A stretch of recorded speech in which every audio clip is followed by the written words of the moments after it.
Hello friends, हमारा topic पदार्थ चल रहा है। कल कल की वीडियो में कुछ इसमें हम लोग कवर किए थे। आज पदार्थ में हम लोग आगे बढ़ेंगे। पदार्थ का इंट्रोडक्शन तो हो चुका था, अब इसके बारे में थोड़ा पढ़ लेते हैं। ये सब हम लोग ऑलरेडी देख चुके हैं। आज जो टॉपिक हम लोग को कवर करना है कि तापमान का क्या प्रभाव होता है। तापमान का क्या प्रभाव होता है, तापमान का क्या प्रभाव होगा पदार्थ पर, तापमान पे।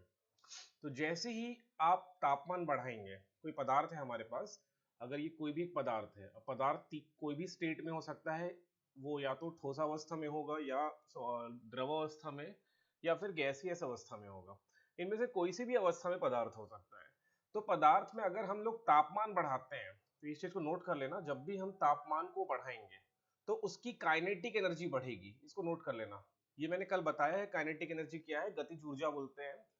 तो तापमान किसी भी पदार्थ का, यदि हम तापमान बढ़ाते हैं, अगर तापमान बढ़ाएंगे पदार्थ का तो उसकी काइनेटिक एनर्जी बढ़ेगी। फॉर एग्जांपल, ये एक लोहे का मतलब इसमें सपोज एक आइस है, बर्फ है, इसमें बर्फ रखा हुआ है। ये हमने ऐसे बर्फ रख ली है बर्तन में। ये एक बर्तन है, इस बर्तन में बर्फ रख लिए हैं, ये सब बर्फ है, ये सब बर्फ है। अब ये बर्फ को अगर हम लोग गर्म करना चालू करेंगे, अभी ये किस अवस्था में है, ठोस अवस्था में है, सॉलिड स्टेट में है, ठोस अवस्था में है। जैसे ही इसको हम लोग गर्म करना चालू करेंगे, नीचे आग जला लो, ऐसे आग जला के इसको क्या कर लो, गर्म कर लो। ये कोई स्टोव है, इस स्टोव से अगर हम लोग इसको आग जला के गर्म करना चालू करेंगे तो क्या होगा, ये ठोस से द्रव अवस्था में आएगा। ठोस से किस अवस्था में आएगा, द्रव अवस्था में। इसका मतलब है कि ताप बढ़ाने से सॉलिड से लिक्विड एंड देन लिक्विड से गैसियस अवस्था की तरफ ये जाएगी। ठीक है, लेकिन यहां पर आपको एक नोट करने वाला चीज ये है कि तापमान बढ़ाने से पदार्थ की या मैटर की क्या चेंज होती है, काइनेटिक एनर्जी बढ़ जाती है। ये बस नोट कर लेना, यहां पर यही काम का चीज है। हम लोग एग्जाम के पॉइंट ऑफ व्यू से देखें तो इतना ही इंपॉर्टेंट है कि तापमान बढ़ाने से पदार्थ की गतिज ऊर्जा बढ़ती है। ओके, मतलब ये डायरेक्टली प्रोपोर्शन है। डायरेक्टली प्रोपोर्शन का मतलब कुछ होता है, एक क्वांटिटी को बढ़ाने से दूसरी क्वांटिटी अगर बढ़ती है तो उसको डायरेक्टली प्रोपोर्शन कहते हैं। शायद अनुक्रमण उपाधि बोलते हैं, अनुक्रमण उपाधि होती है। तापमान काइनेटिक एनर्जी के अनुक्रमण उपाधि है, इसको बस याद रखे रहना। मैंने आपसे कल 3-4 चीज के बारे में बात किया था, वो वीडियो देख लेना फर्स्ट वाला, तो ही आज का वीडियो समझ में आने वाला है। जैसे मैं कल आपसे बात किया था, क्या क्या बात किया था कि इंटर पार्टिकल फोर्सेस के बारे में मैंने बात किया है आपसे। Okay, inter particle forces of attraction, ये मैंने कल आपसे बात किया है। कल बात किया है, थोड़ा देख लेना, दोबारा नहीं बताऊंगा बिकॉज टाइम वेस्ट होगा अगर दोबारा बता रहा हूं तो क्या बोला जा रहा है इसको समझने का प्रयास करिएगा। जैसे ये कोई सॉलिड है, ध्यान से समझना, इसको एग्जांपल से बता देता हूँ फटाक से। ये कोई सॉलिड है, तो अपन बना लेते हैं सॉलिड। सॉलिड के एटम्स या जो उनके मैटर है, कण हैं, वो इस तरह से अरेंज होते हैं, ये आपको पता है। फटाफट बना लेते हैं थोड़ा इसको। ये हो गया हमारा सॉलिड। जैसे ही आप टेम्परेचर बढ़ाते हैं, तापमान को बढ़ाते हैं, तापमान को बढ़ाते हैं, तो इससे क्या होगा, ध्यान से समझिएगा, यहां से क्वेश्चन बनेगा। इनके बीच जो इंटर पार्टिकल फोर्स है, इंटर पार्टिकल फोर्स का मतलब है दो कणों के बीच जो बल लग रहा है, आकर्षण बल लग रहा है, दो कणों के बीच जो आकर्षण बल लग रहा है वो घटना चालू हो जाएगा। इसको आपको नोट कर लेना। जैसे ही आप तापमान बढ़ाओगे तो दो कणों के बीच, जैसे एक कण ये हो गया और ये दूसरा कण हो गया, ये दो जो कण है आपको दिखाई दे रहे हैं स्क्रीन में, यहाँ पर दो कण है, और अच्छे से बना देंगे इसको। यहाँ पर ये देखिए, ये एक कण हो गया, ये एक दूसरा कण हो गया। इन दोनों के बीच कैसा है, इस तरह से बल लग रहा है, एक दूसरे को खींच रहे हैं। ये वाला कण ए और कण बी आपस में एक दूसरे को खींच रहे हैं, मतलब फोर्स ऑफ अट्रैक्शन है, मतलब आकर्षण बल है। दोनों के मध्य कैसा बल है, आकर्षण बल है। ये एक दूसरे को खींच रहे हैं, तो इसको अपन क्या बोलते हैं, फोर्स ऑफ अट्रैक्शन। मैं लिख देता हूं आकर्षण बल। आकर्षण बल एफ ए, ये है एफ ए, आकर्षण बल है। जैसे आप तापमान बढ़ाओगे, टेम्परेचर को आप बढ़ाओगे, इंक्रीज करोगे, तो ये फोर्स ऑफ अट्रैक्शन क्या हो जाना है, वीक होना चालू हो जाएगा। वीक मतलब कमजोर होना चालू हो जाएगा। कैसा हो जाएगा, ये बल क्या हो जाएगा, कमजोर। जैसे ही ये बल कमजोर होना चालू करेगा तो पार्टिकल ए और पार्टिकल बी आपस में एक दूसरे से दूर होना चालू हो जाएंगे, क्योंकि इनके बीच जो बॉन्ड है, ये फोर्स है ना, ए बी को खींच रहा है, बी ए को खींच रहा है। ए किसको खींच रहा है, बी को, बी किसको खींच रहा है, ए को। लेकिन जैसे ही आप तापमान बढ़ाते हो तो ये जो बल है, ये जो बल एक दूसरे को खींचने वाला जो बल है वो कमजोर होना चालू हो जाएगा। अब कमजोर होना चालू हो जाएगा तो क्या हो जाएगा, ए इधर भागेगा, बी इधर भागेगा, मतलब आपस में एक दूसरे से ये क्या हो जाएंगे, सेपरेट होना चालू हो जाएंगे। ये जो कण ए है, ये कण बी है, ये कण सी डी, ऐसे करके इनफाइनाइट होते हैं, आप गिन नहीं सकते इतने कण होते हैं। ये कण आपस में एक दूसरे से क्या होना चालू हो जाएंगे, दूर होना चालू हो जाएंगे। तो आपको फिर समझ में आ जाएगा सॉलिड के जो कण हैं आपस में जुड़े हुए हैं, देखो आपको दिखाई दे रहा है, यहाँ एक कण है, यहाँ एक कण है, यहाँ एक कण, ये सारा सब कण आपस में जुड़े हुए हैं। लेकिन जैसे हमने ताप बढ़ाया, हॉट किया, तो लिक्विड स्टेट में आ जाता है, मतलब कण आपस में एक दूसरे से दूर हो जाते हैं। ठीक है, समझ पा रहे हो? अब अगर डायग्राम बनाएंगे तो ए इधर आ जाएगा, बी थोड़ा दूर में चले जाएगा, सी इधर आ गया, ऐसे करके यहाँ डी पहुंच गया, यहाँ ई पहुंच गया, यहाँ एफ पहुंच गया। तो आपस में क्या हो गए, ये एक दूसरे से दूर जाना चालू कर देते हैं। सॉलिड से लिक्विड आते हैं, और गर्म किया मैंने, और तापमान बढ़ाया मैंने, और तापमान बढ़ाया, तब क्या हुआ, ये कण आपस में एक दूसरे से और दूर होना चालू हो जाते हैं, तब ये क्या बन जाता है, गैसेस स्टेट हो जाता है। तो इनको याद रखना है आपको, जैसे ही आप तापमान बढ़ाते हो, तापमान बढ़ाते हो, तो क्या हो जाता है, इंटर, ये जो स्क्रीन में दिखाई दे रहा है, एक बार मैं इसको अच्छे से हाईलाइट कर दूं, ये जो इंटर पार्टिकल फोर्स है, फोर्स ऑफ अट्रैक्शन है, वो क्या होना चालू हो जाएगा, रिड्यूस होना चालू हो जाएगा, या कमजोर होना चालू हो जाएगा, जिससे जो पार्टिकल हैं वो क्या हो जाते हैं, अलग अलग होना चालू हो जाते हैं और फ्रीली मूव करते हैं। फ्रीली मूव का मतलब हो गया स्वतंत्र रूप से गतिशील हो जाते हैं। ठीक है, तो इसको आपको याद रखना है। एक बार मैं और इसको रिमाइंड करा दूं, तापमान बढ़ाने से, तापमान बढ़ाने से क्या क्या होता है, पहला काइनेटिक एनर्जी बढ़ जाता है। काइनेटिक एनर्जी मतलब गति ऊर्जा, गति ऊर्जा, गतिज ऊर्जा, गतिज ऊर्जा भी क्या हो जाता है, बढ़ जाता है। दूसरा, inter particle force of attraction, Hindi में क्या बोलेंगे, आकर्षण बल, दो कणों के बीच आकर्षण बल घटना चालू हो जाता है, सबको नोट कर लेना, ये सब काम का चीज है। तीसरा, इंटर पार्टिकल स्पेसेस, स्पेसेस मतलब पार्टिकल के बीच का जो स्पेस, ये आपको दिखाई दे रहा है, यहाँ एक स्पेस दिखाई दे रहा है, यहाँ ज्यादा स्पेस है, यहाँ स्पेस कम है, स्पेस मतलब स्थान, दो कणों के बीच का स्थान, दो कणों के बीच का स्थान, यहाँ लिख देता हूँ, कणों के बीच का स्थान, कणों के बीच का स्थान, ये बढ़ जाता है। ये सब चीज याद रख लेना, ताप बढ़ाने से काइनेटिक एनर्जी बढ़ेगा, फोर्स ऑफ अट्रैक्शन रिड्यूस हो जाएगा, कम हो जाएगा, एंड पार्टिकल के कणों के बीच, मतलब पदार्थ के कणों के बीच का स्थान क्या हो जाएगा, बढ़ जाएगा। ये आपको याद रखना है, बस यही याद रख लेना, बाकी काम चल जाएगा। ठीक है, तो अब इसको थोड़ा ध्यान से समझ लेना, शायद मैं हिंदी में लगाया हूँ, नहीं लगाया हूँ क्या, अच्छा देखो, ये तो आपको पता ही ऑब्वियसली, कोई सॉलिड स्टेट है, कोई सॉलिड स्टेट है, अब सॉलिड मतलब ठोस अवस्था है, ठोस अवस्था है, ठोस अवस्था को अगर आप लोग गर्म करोगे, ये टेम्परेचर क्या करोगे, गर्म करोगे, तो वो लिक्विड स्टेट में आ जाएगा, मतलब द्रव अवस्था में आ जाएगा। किस अवस्था में आ जाएगा, द्रव अवस्था में। और गर्म करोगे, और गर्म करोगे, तो वो क्या हो जाएगा, गैस अवस्था में आ जाएगा। समझ रहे हो ये सब चीज आप लोग को? लेकिन तापमान अगर घटाओगे, तापमान को कम करोगे, तापमान को कम करोगे, तो गैस से द्रव होगा, द्रव से ठोस अवस्था आ जाएगा। ये तो बच्चों वाला चीज है, पता है आपको, बस वो काइनेटिक एनर्जी वाला जो कंसेप्ट है वो याद रखना। फिर ये है मेल्टिंग पॉइंट, क्वथनांक बोलते हैं इसको, क्या बोलते हैं, क्वथनांक, क्वथनांक। देखो एक होता है मेल्टिंग, मेल्टिंग, चलिए ठीक है, पहले क्वथनांक समझ लेना। क्वथनांक का मतलब क्या होता है कि वो सॉलिड स्टेट से लिक्विड स्टेट में जाएगा, उसको क्या बोलते हैं अपन, क्वथनांक बोलेंगे। पिघलना, सीधी सी बात है, पिघलना। और पिघलेगा कौन, जो सॉलिड स्टेट में है, सॉलिड स्टेट में है वो पिघलना चालू करेगा, मेल्ट करेगा, वो है क्वथनांक। आई थिंक क्वथनांक, मुझे याद नहीं आ रहा क्वथनांक हिंदी में क्या होता है, मैं इसको रफ कर दे रहा हूँ बिकॉज मुझे नहीं पता, याद नहीं आ रहा है कि मेल्टिंग पॉइंट को ही क्वथनांक बोलते हैं क्या। एक बार चेक कर लेना हिंदी मीडियम वाले थोड़े। मेल्टिंग को हिंदी में ही बोलेंगे पिघलना। The melting point of solid is defined as the temperature at which solids melt to become liquid at atmospheric pressure. Atmospheric pressure, क्योंकि प्रेशर का बहुत अहम योगदान होता है ना, बताऊंगा अभी मैं, प्रेशर कंप्रेशन ये सब डिस्कस करूंगा आगे, पहले यहाँ तक समझ लिए। पिघलना का मतलब क्या है, कोई सॉलिड, कोई सॉलिड लिक्विड में आएगा, कोई सॉलिड लिक्विड स्टेट में आएगा, किस प्रेशर में, एटमॉस्फेयर वाले प्रेशर में, प्रेशर मतलब दाब में। ठीक है, एटमॉस्फेयर का जो वायुमंडल का दाब है, उस वायुमंडल के दाब में आप कोई चीज को पिघलाते हो तो उसका मेल्टिंग पॉइंट हो जाएगा। जैसे एग्जांपल आइस, आइस मतलब बर्फ, बर्फ बर्फ का ये कोई बर्फ का क्यूब है, सॉलिड क्यूब अपन बोलेंगे, आइस क्यूब हो गया, ये बर्फ का क्यूब है, बर्फ है, और इसको वायुमंडल दाब में ही, जो भी हमारा वायुमंडल दाब है, मतलब कोई आपको एक्स्ट्रा प्रेशर अप्लाई नहीं करना है, दाब नहीं अप्लाई करना है, जो वायुमंडल का दाब है उसी दाब में आपको काम करना है और टेम्परेचर राइज करना है। तो जैसे आप 0 डिग्री सेल्सियस पहुंचोगे, 0 डिग्री सेल्सियस, तो ये बर्फ पिघलना चालू हो जाएगा। समझ पा रहे हो बात? तो 0 डिग्री सेल्सियस क्या हो जाएगा? मेल्टिंग पॉइंट ऑफ आइस हो जाएगा। ठीक है, मेल्टिंग पॉइंट ऑफ आइस हो जाएगा 0 डिग्री सेल्सियस। किसका? बर्फ का मेल्टिंग पॉइंट 0 डिग्री सेल्सियस है। उसी तरह से लोहा का अलग होगा, हर चीज का अलग अलग होता है। ठीक है, phase of changes of matter, ये हिंदी में है, ये इंग्लिश में है। देखो एक बार इंग्लिश देख लो। सॉलिड से लिक्विड जाना, ध्यान समझना, सॉलिड से लिक्विड जाना, फिर से सुनना, सॉलिड से लिक्विड जाना को मेल्टिंग बोलते हैं। लिक्विड से गैस जाना इसको इवोपोरेशन बोलते हैं। लिक्विड से गैस जाना इसको इवोपोरेशन। गैस से सॉलिड बनना इसको डिपोजिशन बोलते हैं या डीसब्लिमेशन भी बोलते हैं। हिंदी में बताऊंगा, अभी हिंदी में सबको बताऊंगा, हिंदी में देख लो।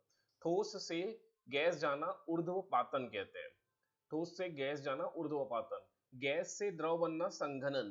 द्रव से ठोस जमना होगा। सिमिलरली ठोस से द्रव संगलन है। द्रव से गैस वाष्पीकरण है और गैस से ठोस निक्षेपण है। इसको याद कर लेना ना, ये मोस्ट इंपॉर्टेंट चीज है। ये इससे रिलेटेड डायरेक्ट क्वेश्चन भी आ सकता है और कुछ घुमा के भी क्वेश्चन आ सकता है। इसको रट्टा मार लेना, इसका स्क्रीनशॉट ले लो। ये हिंदी में, ये इंग्लिश में है और ये हिंदी में है। ओके, तो इतना याद कर लो। फिर इसको देखते हैं और कुछ टॉपिक्स जो है मैं डिस्कस करना चाह रहा था। एक सेकेंड। जैसा कि आप सभी को पता है, अगर कोई ठोस अवस्था में कोई चीज है, इसको समझना ही इंपॉर्टेंट है। कोई ठोस अवस्था में कोई पदार्थ है, इसको आप गर्म करोगे तो पहले लिक्विड होता है, द्रव अवस्था आता है, और गर्म करोगे तब गैस अवस्था आता है। ये तो आपको पता है, नॉर्मल सा चीज है। पानी को गर्म करो, सॉरी, बर्फ को गर्म करो तो पानी बनेगा, द्रव अवस्था में आ जाएगा। पानी को फिर से गर्म करो तो भी भाप बन जाएगा, गैस अवस्था में आ गया। लेकिन कुछ चीजें ऐसी होती है जो ठोस अवस्था में होती है, ध्यान समझना। कुछ पदार्थ ऐसा है जिसको ठोस अवस्था में लेकिन गर्म करोगे तो सीधा गैस बनता है, वो द्रव अवस्था नहीं आता। ठोस से सीधा गैस बनेगा, इसको ही सब्लिमेशन बोलते हैं। हिंदी में इसको बोलते हैं ऊर्ध्वपातन। कुछ और बोलते होंगे, देख लेना। वैसे ये एनसीईआरटी का क्लिप है, एनसीईआरटी बुक से। ठोस से गैस, इसको क्या बोलेंगे हम इंग्लिश में? सब्लिमेशन। सब्लिमेशन। उदाहरण है कपूर। कपूर आप लोग देखोगे पूजा में कपूर यूज होता है। कपूर उदाहरण में कपूर हो गया। और उदाहरण में वो नेप्थलीन बॉल होता है जिसको कपड़ों में रखे रहते हैं, सफेद सफेद गोल गोल बॉल होता है, डामर गोली भी बोलते हैं आई थिंक, मेरे को ये जहां तक याद आ रहा है। नेप्थलीन बॉल, नेप्थलीन बॉल, क्या? Naphthalene ball. वो सफेद सफेद करके बॉल होता है, छोटा छोटा, जिसको कपड़ों के बीच में रखते हैं ताकि कपड़ों में कीड़ा लग जाए। छोटे छोटे, और उसके बाटी के शेप का होता है, जो बाटी होता है ना, कंचे। Naphthalene ball, naphthalene ball. वो भी आप कपड़ों के बीच में रखते हो उसको, लेकिन एक महीना 15 दिन में जब निकालते हो कपड़ा वापस, तो नेप्थलीन बॉल गायब हो गया होता है, क्योंकि वो ठोस अवस्था से सीधा गैसियस अवस्था में आ जाता है। ठीक, तो ये कपूर हो गया और ये नेप्थलीन बॉल हो गया। ये सब किसके उदाहरण है? ठोस से सीधा गैस जाते हैं, वो लिक्विड नहीं होता। कपूर को गर्म करोगे आप तो सीधा वेपर बन के उड़ जाएगा, गैस बन के उड़ जाएगा, लिक्विड नहीं होगा। लेकिन अगर आप बर्फ को गर्म करोगे तो पहले द्रव होगा फिर गैस जाएगा। वैसे ही एक ना ड्राई आइस आता है, ड्राई आइस। एक्चुअली में ड्राई आइस का मतलब होता है CO2 गैस होना। CO2 जो गैस है, इसको कंप्रेस करके ठंडा कर दो। कंप्रेस करो और ठंडा करो, मतलब अति उच्च दाब लगाओ और ठंडा कर दो, तो ये CO2 गैस सीधे कन्वर्ट हो जाता है सॉलिड में। ध्यान से बात समझना, जो CO2 गैस है ना, ये देखो मैं लिख देता हूँ, CO2 कार्बन डाइऑक्साइड गैस है। कार्बन डाइऑक्साइड ये गैस है, गैसेस स्टेट में है। इसको अति उच्च दाब में, अति, ये सब नोट कर लेना, सब आए हुए व्यापक में सब प्रश्न बने हैं। अति उच्च दाब और बहुत ठंडा करेंगे, मतलब टेम्परेचर डिक्रीज करेंगे, तापमान को कम करेंगे। निम्न ताप, निम्न ताप, अति निम्न ताप, अति निम्न ताप, यहाँ अति भी लिख लेना। अति निम्न ताप और अति निम्न दाब में ये CO2 सीधे सॉलिड बन जाता है। CO2 सीधे किस स्टेट में आ जाएगा? ठोस अवस्था में आ जाएगा, ठोस, ठोस अवस्था में आ जाएगा। इसी को ड्राई आइस बोलते हैं। ये याद कर लेना, ये कई बार एग्जाम में प्रश्न बना है। इसी को क्या बोलते हैं? Dry ice. ड्राई आइस का मतलब कोई पानी वानी नहीं है, कोई बर्फ नहीं है वो। ड्राई आइस का मतलब है CO2 ही होता है ड्राई आइस, और ये आपको थोड़ा ठंडा ठंडा फील होगा, इसलिए इसको आइस बोलते हैं। लेकिन छूने से हाथ गीला नहीं होगा, इसलिए इसको ड्राई आइस बोला जा रहा है। ठीक, आप लोग वो पुराने सीरियल्स देखे होंगे, जैसे रामायण महाभारत हो गया, उसमें नीचे अगर स्वर्ग लोग दिखा रहे तो नीचे धुआं धुआं रहता है। या आजकल शादी पार्टी में भी अगर कोई स्टेज में दूल्हा दुल्हन बैठे हुए हैं तो वहां भी नीचे धुआं धुआं दिखाई देता है। तो एक्चुअल में वो कुछ और नहीं होता, धुआं नहीं होता, वो ड्राई आइस ही है। ड्राई आइस को जैसे ही अपन छोड़ देते हैं एटमॉस्फेयर में, वायुमंडल में, तो वो सीधे किस में कन्वर्ट हो जाता है, गैस में। और बहुत धुआं टाइप का स्ट्रक्चर बनाता है। अभी दिखाता हूँ आप लोग को, देखिए स्क्रीन को देखिए ध्यान से। ये आपको दिखाई दे रहा होगा, ड्राई आइस सर्च मारा है तो ऐसा क्यूब के फॉर्म में होता है। ये देखिए आपको दिखाई दे रहा है, ये किस तरह से क्यूब के फॉर्म में, सॉलिड के फॉर्म में होगा। ये कुछ और ऐसा नहीं है, ये CO2 ही है। और जैसे ही इसको स्पेस मिलता है तो इस तरह से धुआं धुआं निकालना चालू कर देता है, जहां दिखाई दे रहा होगा स्क्रीन में आप लोग को। ठीक है, यही सब यूज होता है शादी वगैरह में आजकल। ये देखा है स्टेज में जैसे यूज हो रहा है। ये फोटो थोड़ा सा बड़ा करके दिखाने का प्रयास करता हूँ।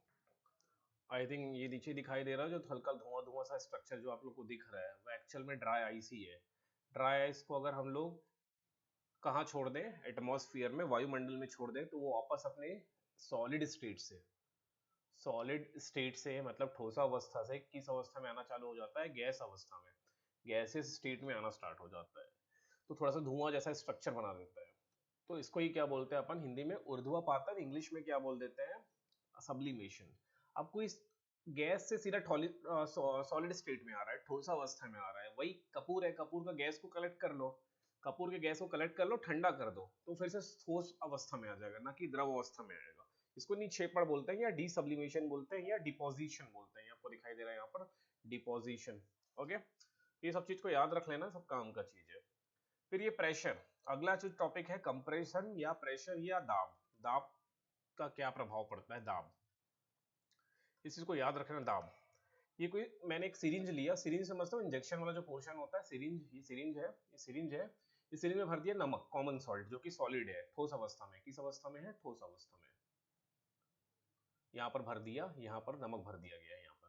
अब ये पिस्टन है, अब इसको दबाया मैंने, इसको मैंने दबाया, तो मैं क्या पाता हूँ कि ये ठोस दब ही नहीं रहा है, इसके अंदर भरा हुआ है नमक। अब इसको यहाँ से मैं दबाने का प्रयास किया पिस्टन को, तो ये दब ही नहीं रहा है, नहीं दब रहा है। तो इसका मतलब ये है कि सॉलिड स्टेट में कंप्रेशन नेग्लिजिबल है। आप हल्का कंप्रेस कर सकते हो, लेकिन कंप्रेशन नेग्लिजिबल है, बहुत कम है, बहुत कम कम है।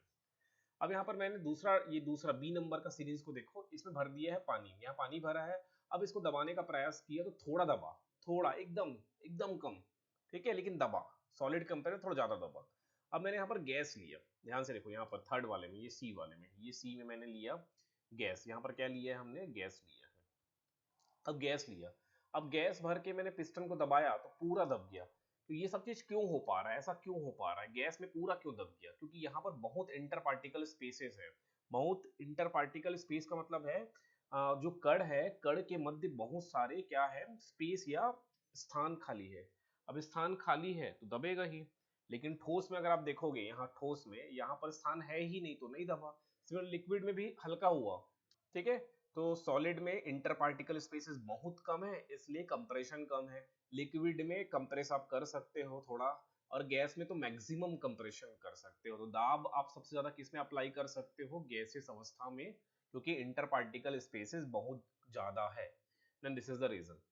ठीक है, आपको दिखाई दे रहा है यहाँ पर कितना स्पेस है, देखो कितना स्पेस है, खाली खाली स्थान है। इसे दबा दो तो दब जाएगा पूरा, ये देखो, दबा के प्रेशर अप्लाई करके कंप्रेशन से आप इसके पार्टिकल को पास पास ले आओगे।